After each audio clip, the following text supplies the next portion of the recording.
Cinta bisa datang kapan saja, dari siapa saja. Tapi di negara seperti Indonesia, di mana restu orang tua seringkali menjadi hal yang paling penting dalam hubungan, tidak semua kisah cinta bisa berjalan mulus. Itulah yang dirasakan oleh Aulia, gadis muda dari keluarga terpandang di Jakarta. Ia jatuh cinta bukan pada pengusaha muda, bukan pula pada anak pejabat, melainkan pada Fikri, seorang teknisi AC keliling. Pria sederhana yang tak punya gelar, tak punya harta, tapi punya satu hal yang sangat langka, ketulusan. Hubungan mereka berawal dari pertemuan singkat saat Fikri memperbaiki AC rumah Aulia. Tapi dari percakapan kecil, tawa sederhana, dan sikap penuh perhatian, Aulia mulai merasakan sesuatu yang berbeda. Fikri tidak hanya memperbaiki pendingin ruangan, tapi juga menghangatkan hatinya yang selama ini beku oleh standar tinggi sang ibu. Sayangnya, cinta mereka tak semudah kisah dalam novel. Ibunda Aulia, Noi, Ratna, menolak mentimental hubungan itu. Baginya, Fikri hanyalah orang kecil yang tidak pantas berdampingan dengan putri satu-satunya. Ia bahkan mencoba menjodohkan Aulia dengan anak rekan bisnisnya yang kaya raya. "Apa kamu mau hidup susah, Oh? Cinta itu nggak bisa dimakan," kata ibunya. Dengan nada tinggi, Aulia mencoba melawan. Tapi semakin ia bertahan, semakin keras tekanan datang. Hingga suatu hari, Fikri pergi. Tanpa pamit, tanpa pesan. Hanya menyisakan kenangan dan rasa sesak yang tak bisa dijelaskan. Kini, Aulia hanya bisa menatap langit dan bertanya-tanya, apa cinta kami terlalu rendah di mata dunia? Hanya karena dia bukan pilihan ibuku? Siang itu, matahari menggila. Panasnya tembus sampai ke ubun-ubun. Alia duduk di ruang tamu dengan kipas tangan di depan wajah, keringat menetes di pelipis. Dan suara ibunya sudah mulai naik volume. "Ini AC rumah? Apa oven? Kenapa bisa rusak? Tiap bulan sih?" Bu Rani, ibunya Alia mondar-mondir dengan wajah kesal. "Sudah, aku hubungi Mas Reno lagi aja ya, Bu. Dia biasa yang becelan AC kita kan?" ujar Alia pelan. Ibunya cuma mendengus. "Iya, tapi jangan ngobrol yang enggak perlu. Ingat, kamu itu perempuan, bukan tukang servis," katanya sambil melirik tajam, lalu masuk ke kamar. Alia menghela napas panjang. Reno memang teknisi langganan mereka, bukan hanya karena dia bagus kerjaannya, tapi juga karena dia berbeda. Beda dari kebanyakan pria yang pernah Alia kenal. Reno sopan, tenang, dan cara bicaranya selalu membuat hati Alia adem. Bahkan di tengah panas Jakarta yang kejam, tak lama suara motor tua terdengar dari luar pagar. Reno duduk ke meja, lusuhnya basah oleh keringat, tapi senyumnya tetap rapi. "Assalamualaikum. Permisi, Mbak Alia, AC-nya yang rewel lagi ya?" Alia menyambutnya di depan pintu dengan senyum kecil. "Waalaikumsalam." "Iya mas, kayaknya dia ngambek kalau siang begini." Reno tertawa ringan. Dan untuk beberapa detik, dunia Alia terasa lebih pelan. Entah sejak kapan, Reno jadi bagian yang selalu ditunggu Alia di rumah itu. Alia duduk di pojok ruang tamu, sambil pura-pura bakabuk. Sebenarnya dia memperhatikan Reno yang sedang memeriksa AC dengan telaten. Tangannya cekatan, gerakannya mantap. Sekilas ia terlihat seperti aktor di sinetron, tapi versi lebih nyata dan lebih bersahaja. Kayaknya ada yang copot di bagian dalamnya. Mbak Alia sering nyalain terus tanpa mati. "Mungkin, kadang AC-nya nemenin tidur juga," jawab Alia, berusaha terdengar biasa. Reno mengangguk. "Kasian AC-nya. Kerja terus nggak dikasih cuti," katanya sambil nyengir. Alia terkikah. "Kayak hidup saya, mas. Gak ada cutinya juga." Mereka sama-sama tertawa kecil. Saat Reno selesai, Alia memberanikan diri menawarkan teh manis dingin. "Ini mas, buat ngilangin haus. Jakarta kejam banget siang-siang." Reno menerimanya dengan canggung. "Wah, makasih banget, Mbak, jarang-jarang disuguhi gini." Alia hanya tersenyum, tapi di dalam hatinya, jantungnya berdebar lebih kencang. Dari bayusannya sejak hari itu, Reno makin sering datang. Kadang bukan karena AC rusak, tapi karena lampu yang tiba-tiba kedip-kedip atau pintu kamar yang macet. Kadang Bu Rani juga heran, tapi tidak curiga. "Mas Reno itu serba bisa ya. Untung kita kenal dia," kata ibunya suatu hari. Alia cuma mengangguk. "Iya Bu, untung banget." Mereka mulai terbiasa bertukar cerita tentang masa kecil, tentang pekerjaan, bahkan tentang hal-hal kecil seperti warung favorit atau film zaman dulu. Reno bukan orang yang banyak gaya, tapi setiap katanya terasa jujur dan hangat. Pernah suatu hari, Reno bercerita tentang adiknya yang kuliah sambil kerja, tentang ibunya yang sudah tua, tapi masih bangga jualan nasi uduk. Alia mendengarnya dengan mata berbenar, Mas. Nggak pernah malu ya? Cerita gitu. Kenapa harus malu, Mbak? Justru itu yang bikin saya bangga. Hidup kami memang sederhana, tapi nggak pernah nyusahin orang. Kalimat itu terpatri di benak Alia. Waktu berjalan, dan perasaan Alia tumbuh diam-diam. Ia sendiri tak tahu kapan pasti mulainya. Mungkin saat Reno memijit pelan tangannya yang keseleo, atau saat ia menegur Alia karena lupa makan. Hal yang tak dilakukan orang lain, tapi dilakukan Reno dengan tulus. Sayangnya, Alia sadar, dunia mereka tak sama. Ia anak tunggal dari keluarga terpandang. Ayahnya dulu pejabat daerah sebelum meninggal. Ibunya keras, punya standar tinggi untuk masa depan Alia.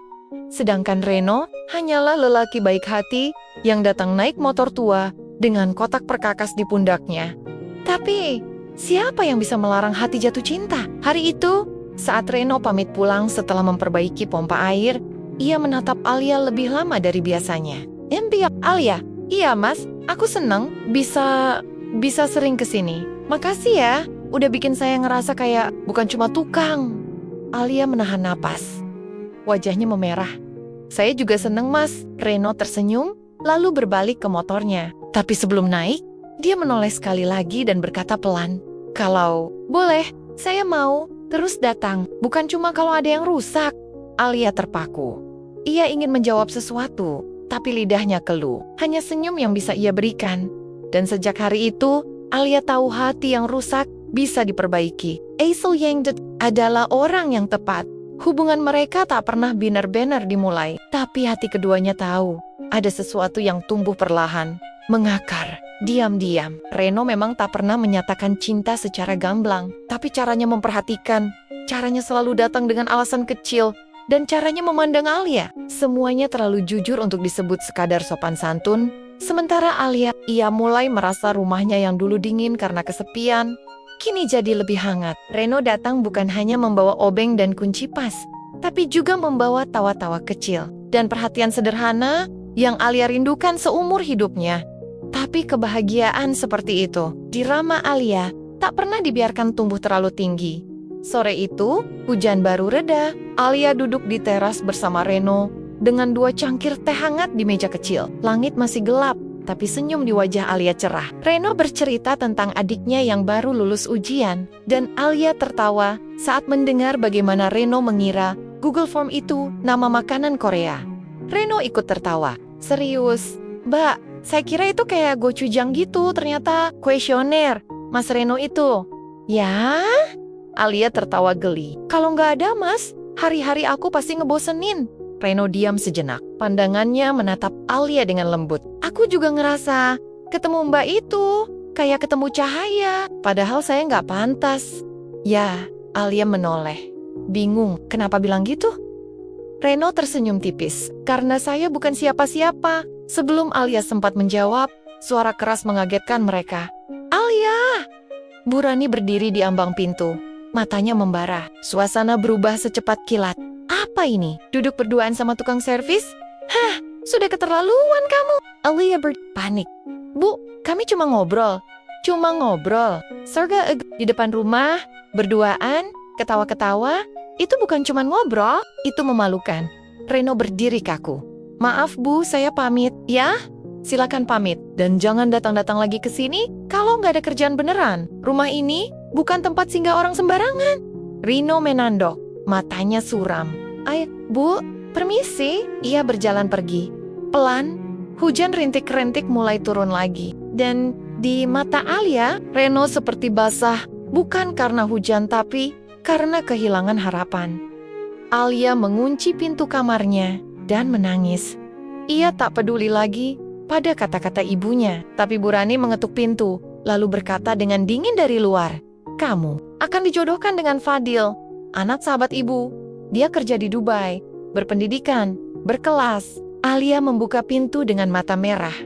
"Aku nggak mau. Kamu mau atau tidak, itu urusan nanti. Yang penting, kamu tahu batas. Kamu itu anak siapa, Alia? Kamu pikir hidup dengan tukang servis bisa bikin kamu bahagia?" Alia gemetar. "Tapi, dia baik, Bu. baik-baik saja nggak cukup. Hidup itu butuh uang, kenyamanan, masa depan. Cinta itu nggak bisa dimakan. Alia terduduk di lantai. Hatinya remuk, bukan karena dimarahi tapi karena tahu semua ini akan menghancurkan Reno. Dan ia benar. Keesokan harinya, Reno tidak datang seperti biasa. Bahkan ketika AC kembali mati total dan ibunya menyuruh memanggil teknisi, Reno tak bisa dihubungi. Tidak, bengkel tempatnya bekerja bilang Reno sudah berhenti. Teman-teman kerjanya pun tak tahu kemana ia pergi. Alia mulai panik. Ia naik ojek ke gang kecil, tempat Reno biasa nongkrong, tapi tak ada jejak. Ia duduk di trotoar, menggenggam kotak kecil dari Reno yang pernah ia terima diam-diam, berisi kalung. Sederhana dari benang merah dan liontin kayu. Kalau kamu mau, aku gantikan kalung emas kamu, kata Reno waktu itu. Tertawa. Aku lebih suka ini, jawab Alia, dan ia sanggup-songgah. Sekarang, kalung itu jadi satu-satunya yang tertinggal. Dari Reno satu-satunya, bukti bahwa pria itu pernah hadir dan mencintainya diam-diam. Hari-hari setelahnya, terasa hampa. Alia seperti hidup di antara dinding kosong. Ia makan seadanya, bicara seperlunya, dan menolak segala urusan perjodohan. Ibunya menyerah, tapi tetap dingin. Biar kamu tahu rasanya kehilangan, supaya kamu belajar. Tapi kehilangan Reno bukan. Itu luka yang tak bisa diobati waktu. Satu malam, Alia bermimpi. Reno duduk di kursi ruang tamu, memegang kaleng teh. Senyumnya seperti biasa. Tenang, aku nggak pergi karena benci Alia. Aku pergi karena cinta. Katanya dalam mimpi itu, Alia terbangun, menangis sesenggukan. Dan dalam tangisnya yang lirih, ia berdoa, Tuhan, kalau dia memang jodohku, tolong jaga dia, karena aku, enggak peace. Waktu berjalan pelan, saat hati sedang patah, seperti hidup Alia setelah Reno menghilang. Sudah hampir 2 minggu sejak Reno pergi tanpa jejak. Rumah Alia kembali seperti dulu sunyi, dingin, dan penuh aturan. Tapi ada yang berubah di dalam dirinya, sesuatu yang ia sendiri tak bisa kembalikan. Seperti secangkir teh yang tumpah manisnya hilang, hanya menyisakan bekas noda dan rasa pahit. Ia tak lagi tertawa, tak lagi menyeduh teh 2 gelas, dan tak lagi duduk di teras saat senja. Suatu pagi, saat Alia membersihkan rak tua di ruang tamu tempat, Reno terakhir duduk tangannya menyentuh sesuatu yang terselip di antara buku-buku lama. Amplop coklat, usang, dan sedikit lembab. Ada tulisan, tangan di sudutnya. Untuk Alia, jika kamu masih peduli. Alia menahan napas. Tangannya gemetar saat membuka amplop itu. Di dalamnya, selembar surat tulisan tangan. Tinta biru, goresannya rapi, tapi ada bekas air rentah dari hujan atau air mata. Alia, maaf aku pergi tanpa pamit. Aku pengecut, aku tahu itu. Tapi lebih pengecut lagi kalau aku tetap tinggal dan hanya jadi sumber masalah untukmu. Aku dengar semua pembicaraan kamu dan ibumu hari itu. Dan itu cukup untuk buat aku sadar, dunia kita memang beda. Aku bukan orang yang kamu butuhkan. Aku cuma tukang servis. Aku nggak bisa janjiin apa-apa. Tapi satu hal yang nggak bisa aku bohongin. Aku sayang kamu. Dengan cara yang paling diam, paling sederhana, dan paling bodoh. Aku pergi bukan karena berhenti mencintai. Tapi karena aku takut, cintaku malah bikin kamu menderita. Aku akan balik kalau suatu hari aku bisa berdiri sejajar sama kamu, entah kapan. Tapi kalau surat ini kamu baca, artinya aku masih nyimpen harapan itu. Jaga dirimu. Alia, terima kasih karena pernah bikin aku ngerasa berharga. Renelia membaca surat itu berulang-ulang. Air matanya mengalir tanpa bisa ditahan. Hatinya seperti ditusuk, tapi hangat. Luka dan cinta bersatu dalam lembaran sederhana itu. Ia memeluk surat itu, seolah Reno masih ada di sana. Duduk di depannya, tersenyum, sambil berkata, kalau boleh, saya mau terus datang. Bukan cuma kalau ada yang rusak. Hari-hari berikutnya, Alia berubah. Ia menjadi lebih berani, lebih jujur pada dirinya sendiri. Saat ibunya kembali menyinggung soal perjodohan, Alia menatapnya dalam-dalam dan berkata, Bu, aku cuma minta satu. Biarkan aku memilih siapa yang membuatku bahagia. Bu Rani diam, tak menjawab. Tapi untuk pertama kalinya, tak ada teriakan, tak ada ancaman. Hanya tatapan lelah mungkin karena ia tahu putrinya sudah tumbuh jadi perempuan yang bisa melawan demi hatinya sendiri. Alia menulis surat balasan. Isinya singkat, tapi tulus Mas Reno. Kalau suatu hari kamu kembali, kamu gak perlu jadi siapa-siapa. Karena bagiku, Kamu sudah cukup sejak pertama kali kamu datang bawa kotak perkakas itu dan bilang permisi dengan senyum canggung. Aku tetap di sini dengan teh hangat 2 gelas dan hati yang masih sama. Alia melipat surat itu rapi, memasukkannya ke dalam amplop putih dan menyelipkannya di tempat Reno biasa duduk di teras. Bukan karena yakin Reno akan datang, tapi karena hatinya ingin tetap berharap, dan kadang harapan kecil itulah yang membuat manusia tetap bertahan. Suatu sore, berminggu-minggu kemudian, saat matahari hampir tenggelam, Alia duduk di teras seperti biasa. Tak ada siapa-siapa, hanya dia, teh hangat, dan langit oranye yang sepi. Tiba-tiba, suara motor tua berhenti di depan pagar. Alia menoleh. Seorang pria berdiri di sana, dengan kemeja yang sudah diganti baru, tas selempang kecil, dan senyum yang masih sama seperti dulu, hangat, canggung, dan tulus. Permisi. AC-nya rusak lagi nggak? Alia berdiri, mata berkaca-kaca. Ia tersenyum. Enggak, Mas. Tapi hatiku masih perlu diperbaiki.